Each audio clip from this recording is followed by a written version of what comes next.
Hello बच्चों, तो आज हम जानेंगे कक्षा 10वीं के फिजिक्स चैप्टर 1 प्रकाश का परावर्तन और अपवर्तन के इम्पोर्टेंट एमसीक्यू क्वेश्चंस। तो चलिए आज का सेशन शुरू करते हैं। तो सबसे पहला क्वेश्चन है यहाँ पे, प्रकाश की किरणें हमेशा गमन करती है। तो तो इसमें क्या हो जाएगा ऑप्शन? तो प्रकाश की किरणें सीधी रेखा में गमन करती है ना, तो ये हो जाएगा सीधी रेखा। यहाँ पे ए आंसर हो जाएगा इसका। अगला क्वेश्चन है, प्रकाश का वेग अधिकतम होता है। प्रकाश का वेग अधिकतम किस में होता है? तो आप लोग को पता होगा कि निर्वात में होता है, तो इसका आंसर हो जाएगा निर्वात। अगला क्वेश्चन है, प्रकाश के परावर्तन के कितने नियम है? तो आप लोग को पता होगा कितने नियम है, तो यहाँ पे हो जाएगा दो। दो हो गया। अगला क्वेश्चन है, समतल दर्पण द्वारा बना प्रतिबिंब होता है। तो समतल दर्पण कैसा प्रतिबिंब बनाता है? तो इसका आंसर हो जाएगा काल्पनिक और आभासी। अगला क्वेश्चन है, किस दर्पण में हमेशा वस्तु से छोटा और सीधा प्रतिबिंब बनता है? तो इसका क्या होगा? इसका हो जाएगा बी, उत्तल दर्पण यानी कॉन्वेक्स मिरर। अगला क्वेश्चन है, मोटरसाइकिल के चालक के सामने कौन सा दर्पण लगा रहता है? मोटरसाइकिल के जो रहना होता है वहां पे कौन सा दर्पण लगा रहता है? तो इसका आंसर हो जाएगा उत्तल दर्पण लगा होता है। ये याद रहेगा ना। अगला क्वेश्चन है, आपतन कोण किसके बराबर होता है? तो आपतन कोण किसके बराबर होता है? तो आपतन कोण हो जाएगा परावर्तन के बराबर, आंसर बी। अगला क्वेश्चन है, दाढ़ी बनाने में कौन सा दर्पण प्रयुक्त होता है? दाढ़ी जो आप लोग बनाएंगे, अब दाढ़ी यार आ गया होगा, तो उसके लिए कौन सा दर्पण से दाढ़ी बनाता है आदमी लोग? तो इसका हो जाएगा आंसर सी, अवतल दर्पण। अवतल हो जाएगा। गोलीय दर्पण की फोकस दूरी एफ और वक्रता त्रिज्या आर में क्या अंतर है? तो इसमें क्या अंतर है? तो इसका आंसर हो जाएगा सी, एफ बराबर R/2। निर्गत किरण और अभिलंब के बीच के कोणों को क्या कहते हैं? इसका आंसर क्या होगा? इसका हो जाएगा सी, निर्गत कोण।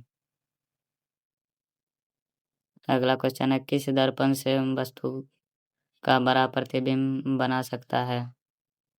इसका आंसर हो जाएगा सी, अवतल दर्पण। एक उत्तल लेंस की फोकस दूरी 25 सेंटीमीटर है, तो इसकी क्षमता क्या होगी? तो इसका क्षमता क्या होगा? इसको सूत्र पर बैठाकर आप लोग सॉल्व कर लीजिएगा। इसका सूत्र एक तो होता है, तो इसका हो जाएगा 50 प्लस में 50D।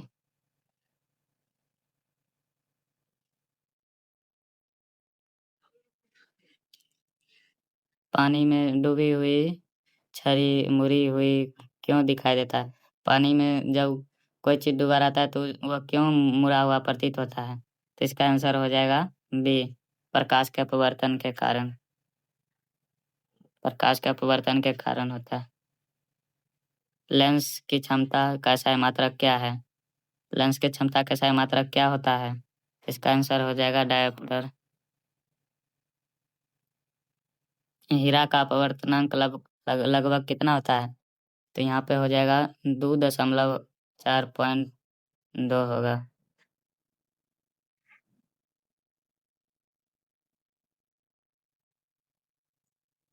प्रकाश किस प्रकार की तरंग है? प्रकाश किस प्रकार की तरंग है? तो इसका हो जाएगा बी, विद्युत चुंबकीय तरंग। प्रकाश विद्युत चुंबकीय तरंग है। अगला है, किस लेंस की अपसारी लेंस कहते हैं? कौन सा लेंस को अपसारी लेंस कहते हैं? इसका हो जाएगा अवतल लेंस। अवतल लेंस को अपसारी लेंस कहते हैं। किस लेंस को अभिसारी लेंस कहते हैं? तो इसका आंसर हो जाएगा ए, उत्तल लेंस को। अगला क्वेश्चन है, वास्तविक प्रतिबिंब हमेशा होता है। कैसा होता है वास्तविक प्रतिबिंब? इसका आंसर हो जाएगा उल्टा। अगला क्वेश्चन है टॉर्च और सर्च लाइट में कौन सा दर्पण प्रयुक्त होता है? टॉर्च और सर्च लाइट में कौन सा दर्पण प्रयुक्त होता है? तो इसका हो जाएगा बी अवतल। अवतल होगा। अगला क्वेश्चन है माध्यम बदलने पर प्रकाश के वेग का बदलना कहलाता है। तो इसका आंसर क्या होगा? तो इसका हो जाएगा अपवर्तन। अपवर्तन होगा। अगला क्वेश्चन है आभासी प्रतिबिंब हमेशा होता है। आभासी प्रतिबिंब हमेशा कैसा होता है? तो इसका आंसर हो जाएगा ए सीधा। आभासी प्रतिबिंब हमेशा होता है सीधा। यदि आपतन कोण 60 डिग्री है तो परावर्तन कोण क्या होगा? आपतन कोण 60 डिग्री है तो परावर्तन कोण कितना होगा? तो इसका आंसर हो जाएगा सी 60 डिग्री। 60 डिग्री होगा। 60 डिग्री। अगला क्वेश्चन है लेंस के मुख्य फोकस की संख्या कितनी होती है? लेंस के मुख्य फोकस की संख्या कितना होता है? तो इसका आंसर हो जाएगा दो होता है। 2। अगला क्वेश्चन है जब प्रकाश की किरण विरल माध्यम से सघन माध्यम में जाता है तो क्या होता है? तो यहाँ पे हो जाएगा इसका अभिलंब की ओर झुक जाता है। सघन माध्यम से विरल में जाने पर प्रकाश की किरण अभिलंब की ओर झुक जाता है, ये याद रखिएगा। अगला क्वेश्चन है किसी वस्तु का समतल दर्पण द्वारा बना प्रतिबिंब कैसा होता है? तो इसका आंसर हो जाएगा सी हो जाएगा। अगला क्वेश्चन है प्रकाश की किरण एक माध्यम से दूसरे माध्यम में जाती है तो अपने पूर्व पथ से विचलित हो जाती है, इसे क्या कहते हैं? तो इसका आंसर क्या होगा? 27 का हो जाएगा बी प्रकाश का अपवर्तन। इसका बी होगा। अगला क्वेश्चन है अवतल दर्पण में वास्तविक और समान आकार का प्रतिबिंब बनाने के लिए वस्तु को कहाँ रखा जाता है? तो 28 को हो जाएगा कहाँ रखा जाता है? तो इसका आंसर हो जाएगा बी वक्रता केंद्र पर रखा जाता है। अगला क्वेश्चन है लेंस का सूत्र क्या है? जिसमें से लेंस सूत्र कौन सा है? तो यहाँ पे हो जाएगा आप सभी को 29 नंबर का ए हो जाएगा। अगला क्वेश्चन है एक उत्तल लेंस की क्षमता प्लस 2 डायोप्टर है तो उसकी फोकस दूरी क्या? ये न्यूमेरिकल टाइप का क्वेश्चन है, ये लेंस सूत्र पर बना लीजिएगा। तो 30 नंबर का हो जाएगा ए हो जाएगा। अगला क्वेश्चन है किसी माध्यम के अपवर्तनांक म्यू का मान होगा। तो 31 का क्या हो जाएगा? 31 का होगा ए हो जाएगा sine i by r sine r. उत्तल दर्पण द्वारा बना प्रतिबिंब हमेशा होता है। उत्तल दर्पण द्वारा बना प्रतिबिंब हमेशा कैसा होता है? तो इसका आंसर हो जाएगा सी काल्पनिक, सीधा और छोटा। अगला क्वेश्चन है गोलीय दर्पण के लिए दर्पण सूत्र क्या होगा? गोलीय दर्पण के लिए दर्पण सूत्र क्या होता है? तो इसका आंसर हो जाएगा बी।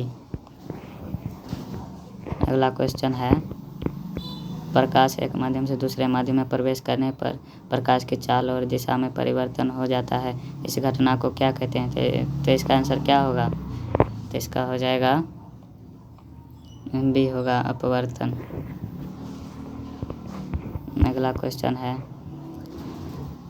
अवतल लेंस द्वारा बना प्रतिबिंब हमेशा होता है। अवतल लेंस द्वारा बना प्रतिबिंब कैसा होता है? तो इसका हो जाएगा बी हो जाएगा आभासी काल्पनिक। अगला क्वेश्चन है यदि किसी लेंस की क्षमता -4 डायोप्टर है तो वह होगा। तो 36 का क्या हो जाएगा? तो इसका होगा बी हो जाएगा 0. ये निकाल लीजिएगा सूत्र से। किसी लेंस की क्षमता का ऋणात्मक मान दर्शाता है, क्या होगा इसका आंसर? 37 का हो जाएगा बी अवतल। अवतल होगा।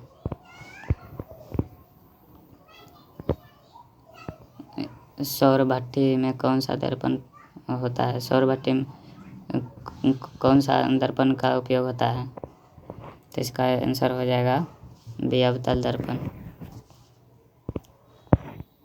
अगला है साइन आई बाय आर का नियम किसके द्वारा दिया गया था?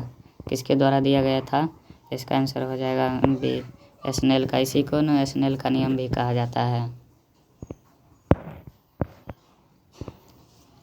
किसी गोलीय दर्पण का रेखीय आवर्धन होता है, तो इसका आंसर क्या होगा? 40 को हो जाएगा ए, एम बराबर माइनस वी वाई यू। प्रकाश के परावर्तन के दूसरे नियम के अनुसार क्या होगा यहाँ पे? तो यहाँ पे इसका आंसर बी हो जाएगा।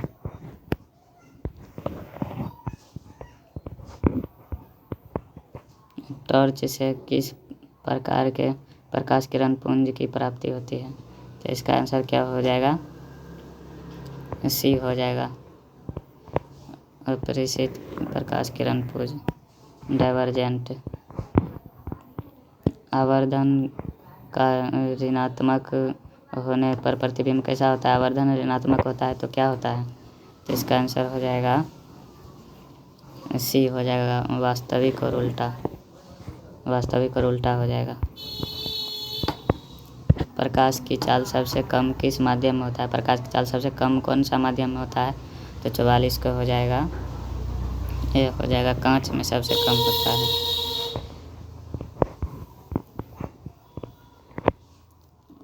जब प्रकाश की किरण सघन माध्यम से विरल माध्यम में जाती है तो क्या होता है?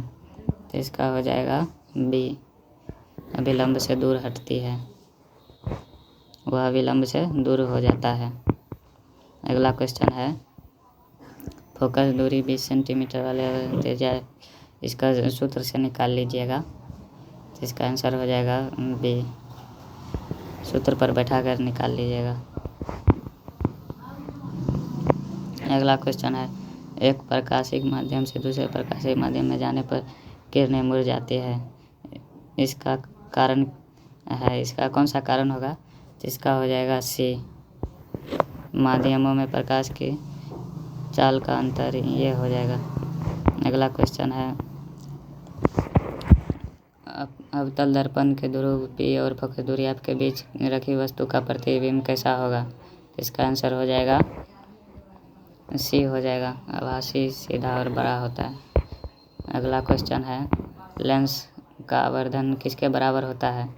तो लेंस का आवर्धन होता है, यही न होता है लेंस सूत्र, लेंस के आवर्धन का सूत्र बी हो जाएगा।